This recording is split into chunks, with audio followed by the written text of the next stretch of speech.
Jumpa lagi dengan saya. Pada kesempatan kali ini saya akan menunjukkan beberapa model bagaimana menampilkan data dari tabel, kemudian bagaimana mengelompokkan data dalam sebuah tabel. Nah, dalam contoh ini saya punya satu tabel dengan nama tabel data simpanan. Ya, di sini nama tabelnya data simpanan. Ya, di sini kebetulan saya buka dengan menggunakan PHP MyAdmin. Nah, dalam sebuah tabel yang perlu Anda perhatikan adalah tabel susun dari beberapa kolom ya. Dalam contoh ini ada kolom nomor no simpanan, no underscore anggota, nomor anggota, begitu ya, nama, jumlah, simpanan, dan tanggal.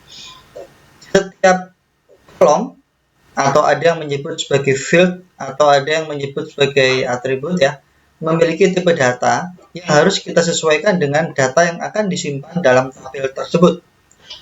Contoh misalkan jumlah. Kalau jumlah nanti akan menyimpan sebuah angka yang akan disimpan, maka tipe data yang paling cocok adalah tipe data angka. Karena jumlah ini uang, yang cocok adalah desimal. Ya. Atau yang lain, misalkan nama. Karena dia nanti isinya adalah karakter atau string, kita bisa menggunakan tipe data varchar atau char. Nah, ini beberapa kolom yang ada dalam sebuah tabel, harus ada satu kolom yang berfungsi sebagai kolom utama atau primary key. Ya, primary key itu nanti isinya tidak boleh sama antara satu baris data dengan baris yang lain.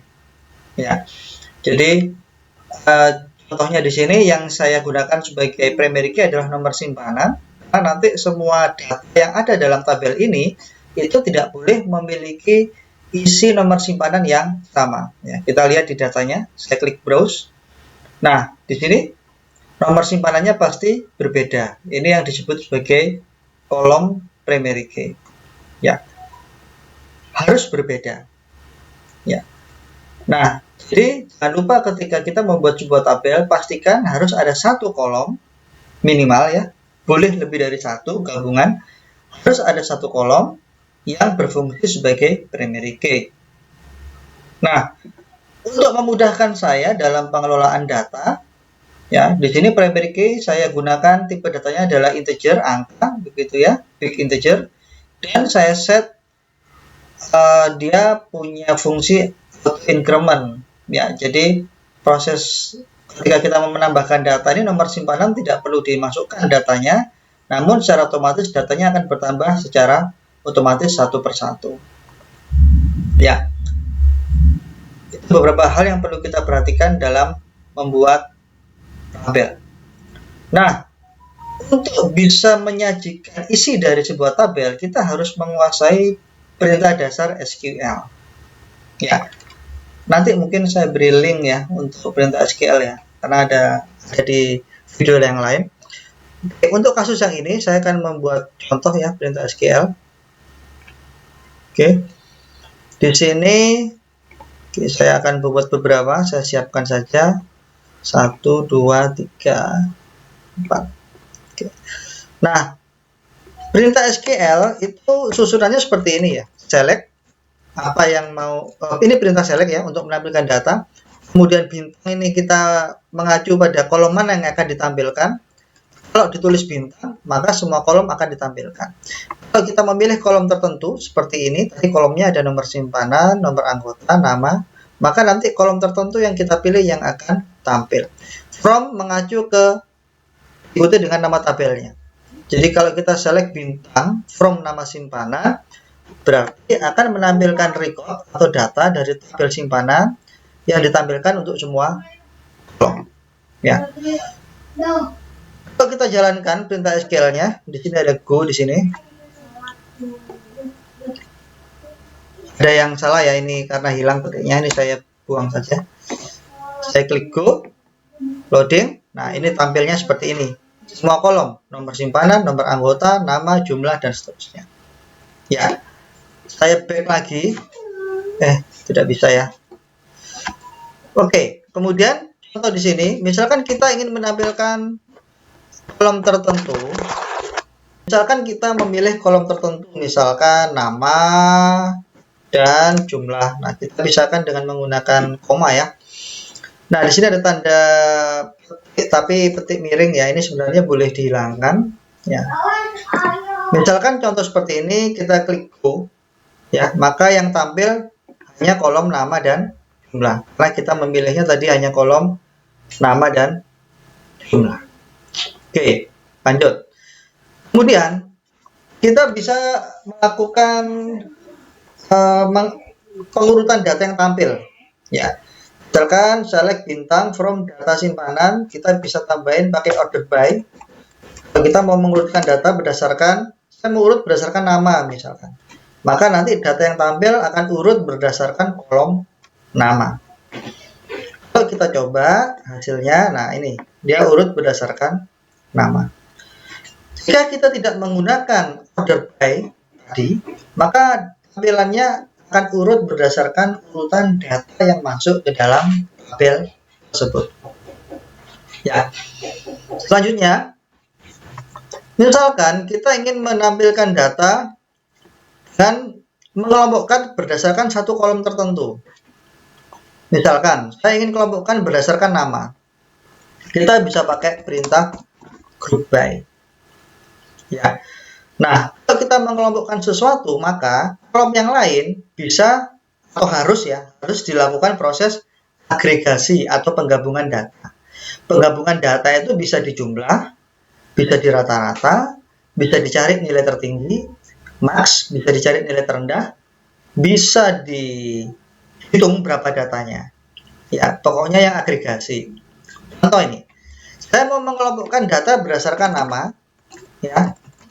Kita kelompokkan berdasarkan nama, kemudian saya ingin menghitung untuk setiap nama yang ada, kita sudah berapa kali menabung. Ya, kalau menghitung data kita bisa pakai count bintang. Ya, saya kasih nama kolom, kalau begini tidak ada nama kolomnya ya, nama kolomnya adalah count bintang, kita bisa kasih berapa kali menabung gitu ya, berapa kali menabung, misalkan seperti ini. Kalau kita jalankan, nah hasilnya seperti ini. Berarti Alfa 6 kali menabung, Kamiatul 6 kali, Muhammad 2 kali, dan seterusnya. Ya, saya tutup. Ya. Contoh yang lain, saya misalkan mau menampilkan setiap orang, tapi berapa total tabungan yang sudah dia lakukan. Nama, menjumlah kita pakai sum. Berapa kali dia menyimpan ada di jumlah. Nah, kita bisa tulis seperti ini. Kalau kita go, nah hasilnya, sorry ada yang salah ya, group by. Oke, nah di sini bisa terlihat bahwa alfa total menabungnya adalah sekian, Kamilatu sekian, ini sekian, ini sekian, dan ini sekian. Ya. Nah, sekarang contoh yang lain lagi. Kalau saya ingin melihat orang tertentu misalkan ya, kita bisa pakai kondisi where. Saya mau lihat data tabungannya orang tertentu yang namanya, dalam contoh tadi, sebentar saya lupa. Dalam contoh tadi misalkan yang namanya, sebentar. Ya ini salah ya. Saya hapus saja. Misalkan Kamiatul, Raisa, saya mau tahu dia sudah nabung, tabungannya dia seperti apa, berapa kali ya. Berarti saya membatasi data yang tampil. Untuk membatasi data yang tampil atau memfilter ya data yang tampil, kita pakai where. Yang namanya di sini saya tulis namanya adalah Kamilatul Raisa. Ya. Kemudian saya klik go, maka yang tampil khusus untuk Kamilatul Raisa.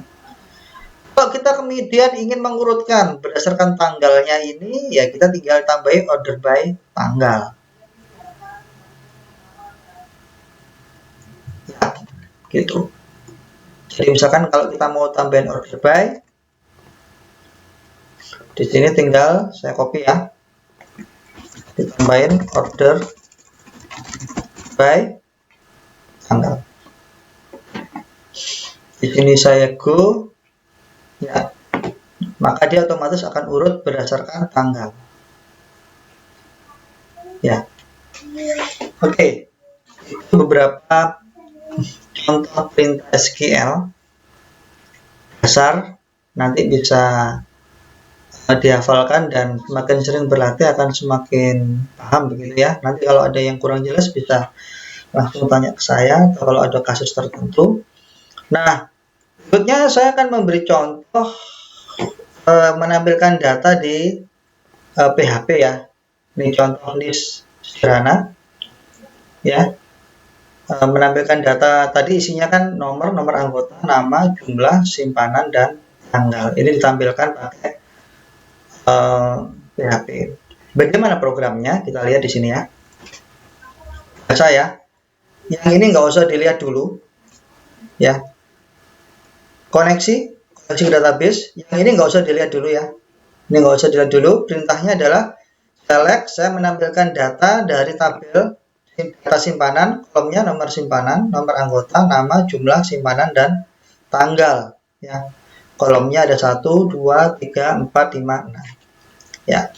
Query seperti biasa.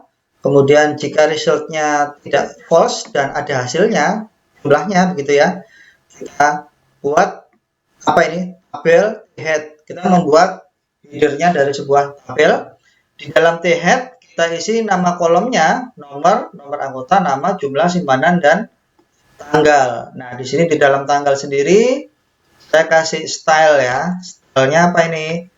Line center, supaya tanggalnya, kolom tanggal ini dia berada di tengah. Yang lainnya rata apa ini? Rata kiri. Nah, ini contoh saja. Kalau nanti Anda ingin membuat rata tengah, misalkan nama ingin rata tengah juga ya, ini tinggal dengan cara yang sama ya, ditaruh di dalam TH. Ini kalau kita refresh, namanya akan pindah ke tengah. Mau rata kiri, berarti tinggal diganti ya, line left, kanan right. Oke. Ini untuk menuliskan tabel head ya. Kemudian jangan lupa di bawah setelah tabel juga harus ada penutup tabelnya ya. Kemudian kalau else yang bawah ini, kalau dia ternyata resultnya adalah false atau apa ini, jumlah rows-nya ternyata tidak lebih dari 0 gitu. Ya berarti kan 0 ya, tidak ada hasilnya, dia nanti akan memunculkan tulisan tidak ada data. Ya, oke. Kemudian untuk menampilkan datanya otomatis karena ini saya menggunakan tabel, saya menampilkannya pakai TR ya. Untuk membuat baris di tabel, untuk setiap kolomnya saya menggunakan TD. Ya, TD-nya saya bisa pakai TD untuk kolom nomor simpanan, TD untuk nomor anggota, untuk nama. Nah, ini yang khusus yang ini saya kasih contoh. Ini jumlah tadi ya, dikasih alignment, perataan rata kanan, terus angkanya juga di formatnya sehingga ada titik komanya, itu ada pengelompokan digitnya, kemudian kolom simpanan dan kolom tanggal ya, dengan hasil seperti ini. Oke, selesai. Nah, di bagian bawah di sini saya kasih link, ada 3 link. Href ya, ada. Kalau silakan cek di W3 School apa itu Ahref. Ahref digunakan untuk membuat link ya. Nah, linknya saya tambahkan mengacu ke file yang sama, operasi1.php. Cuman ada parameter sort nama. Kalau ini sort nama, ada sort jumlah, ada sort tanggal. Ya. Kalau yang ini no sort, berarti tanpa sort ya, kosong, tidak ada parameter sortnya. Nah, Anda mungkin ingat kalau pakai tanda tanya, berarti parameternya dikirimkan dengan metode get. Ya. Jadi di atas ini saya ada perintah untuk mendapatkan get dengan nama variabel sort. Ya, di sini ada perintah isSet dulu, function untuk mengecek ya, apakah get sortnya ada, ya. Ini sama dengan if sebenarnya ya. Kalau ada tanda tanya dan titik dua ini sama dengan if ya. Ini untuk menyederhanakan penulisan saja. Ini ngecek apakah sortnya ada. Jika ada, maka variable sort mengambil dari get sort. Ya. Jika tidak ada, maka ini ya variable sort diisi dengan kosong. Begitu ya. Nah, kemudian perintah SQL-nya saya modifikasi begitu ya. Kalau sortnya isinya nama, ini selectnya saya tambahin order by nama. Kalau sortnya berdasarkan tanggal, maka order by-nya saya tambahin dengan tulisan tanggal. Kalau sortnya berdasarkan jumlah, maka order by-nya saya beri order by jumlah. Kalau nggak ada else ya, else gitu ya. Kalau nggak ada berarti tanpa sort gitu ya, sehingga dia ya sudah nggak pakai sort. Ya, ini contoh yang pertama ya. Jadi ini kalau saya klik sort nama, ya dia otomatis urut berdasarkan nama. Kalau sort jumlah, nah ini saya urutkan berdasarkan jumlah dari yang terkecil otomatis sampai yang terbesar. Kalau tanggal, ya tanggal yang paling awal sampai paling akhir. Kalau no sort enggak, ya. Kemudian misalkan Anda ingin mendapatkan jumlah total begitu ya. Apa ini jumlah total sampai bawah? Ya, Anda bisa buat program sendiri untuk looping ya. Ya, ini kan sebenarnya looping ini. Mana ini? Nah, ini while ini kan looping. Looping sebanyak data yang ada ya. Nah, ini Anda bisa nambahkan satu variabel untuk menyimpan data jumlah misalkan gitu ya. Jumlah sama dengan bla bla bla bla ya, mengambil dari isi dari kolom jumlah. Kemudian nanti di bagian bawah hasilnya ditampilkan. Ya. Itu contoh yang pertama. Contoh yang kedua, Anda mungkin tertarik dengan data tabel ya. Anda bisa cek data tabel ya. Contohnya ada di sini. Nah, Anda bisa ambil contoh yang sederhana, example ya. Kemudian yang pakai zero configuration, artinya yang paling sederhana banget, nanti tampilnya seperti ini. Apa yang perlu Anda lakukan? Anda perlu memasukkan link JavaScript ini, 2 baris, kemudian menambahkan script ini di program Anda. Kemudian di HTML-nya apa yang harus saya lakukan? Anda cukup menambahkan ini saja di tabel. Harus ada ID example dan kelasnya display. Itu saja. Kemudian CSS di bagian atas Anda harus menambahkan ini. Ya. Oke, kita tutup dulu. Ini yang sudah saya buat ya. Nah, lebih manis begitu ya. Ini bisa mau diatur mau nampilkan berapa data, 25 apa 10 data begitu ya. Kita bisa nyari data di sini misalkan alpha, ini untuk filter begitu ya. Atau mungkin yang bulan 6 aja 2006 misalkan. Transaksi berarti yang bulan 6 saja misalkan ya. Kita juga bisa melakukan mengurutkan data dari ini, diklik berdasarkan ini ya. Ini data tabel fungsinya seperti itu, dan ada nomor halaman. Ya. Caranya sesuai dengan panduan tadi, ya. Ini saya sudah buat ya. Program yang di dalamnya sama ya. Cuman apa yang kita tambahkan? Di dalam tabel itu harus ada ID example dan class display. Satu. Yang kedua, di bagian atas kita harus menambahkan JavaScript ya, 2 file tadi ya. Script tab JavaScript bla bla bla bla, source-nya mengambil dari yang sumber tadi. Source-nya ini. 1 dan 2. Kemudian, sebelum saya lanjut yang atas, di bawah kita harus memasukkan JavaScript-nya. Yang tadi seperti contoh tadi ya, tinggal di copy aja, ditaruh di antara tag script. Ya. Di sini dipastikan ada simbol class ID ya. Untuk ID ini maksudnya ya. ID-nya example. Di tabel Anda juga ID-nya adalah example. Ya.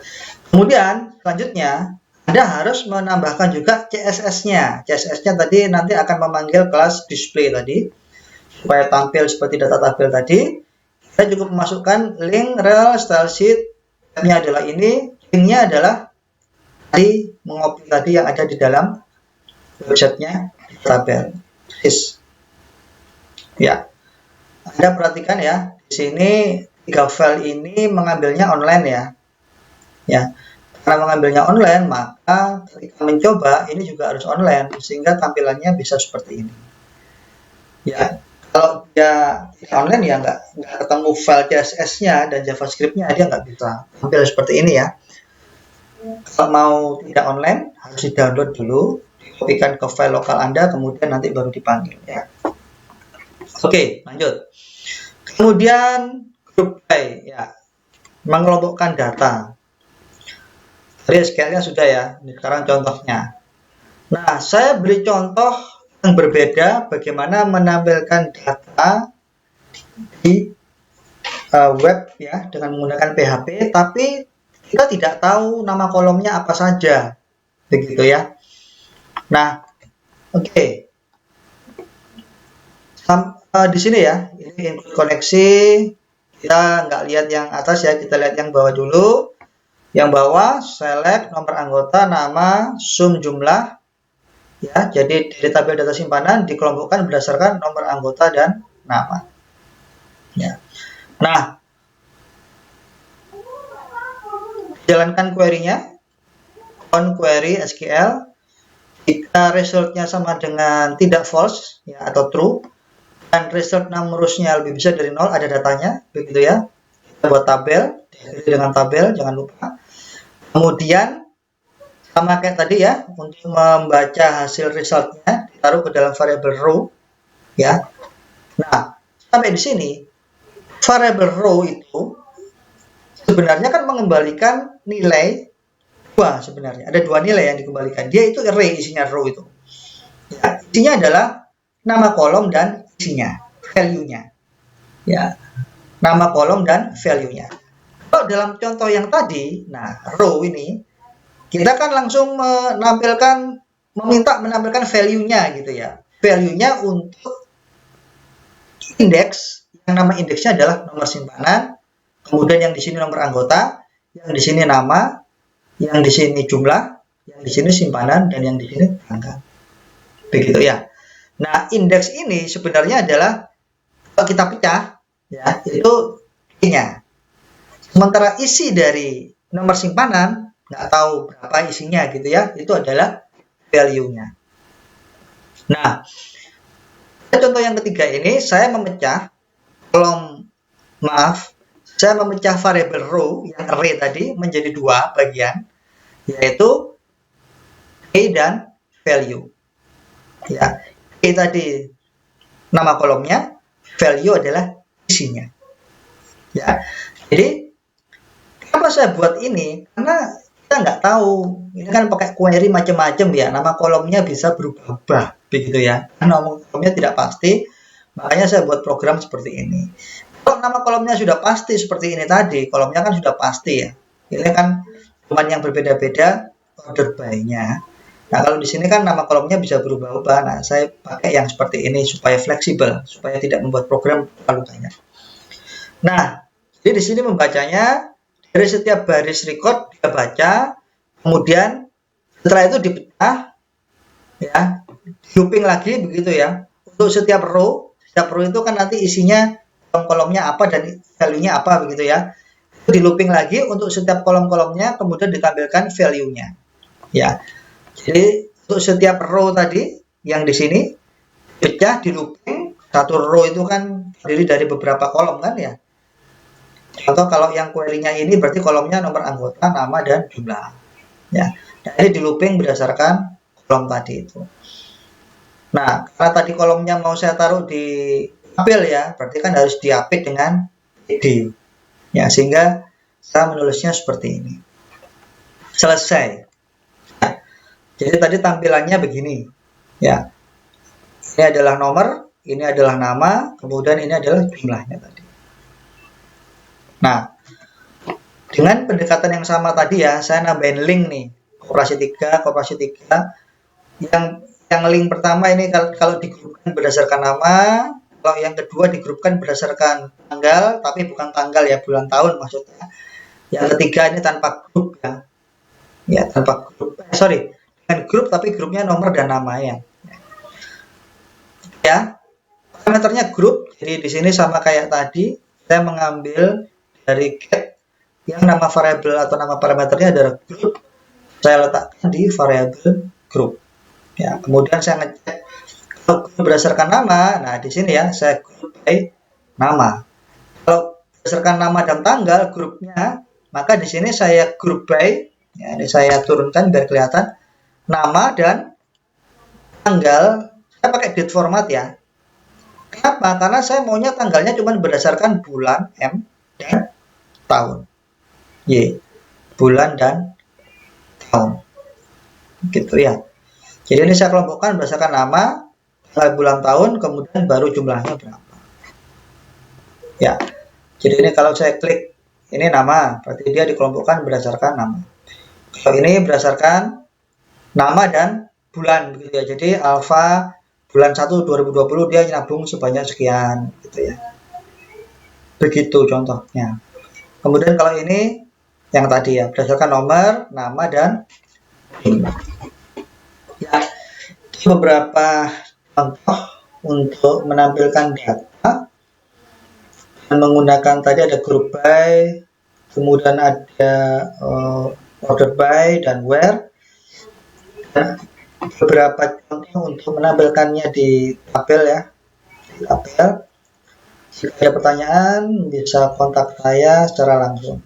Oke, terima kasih, semoga sukses.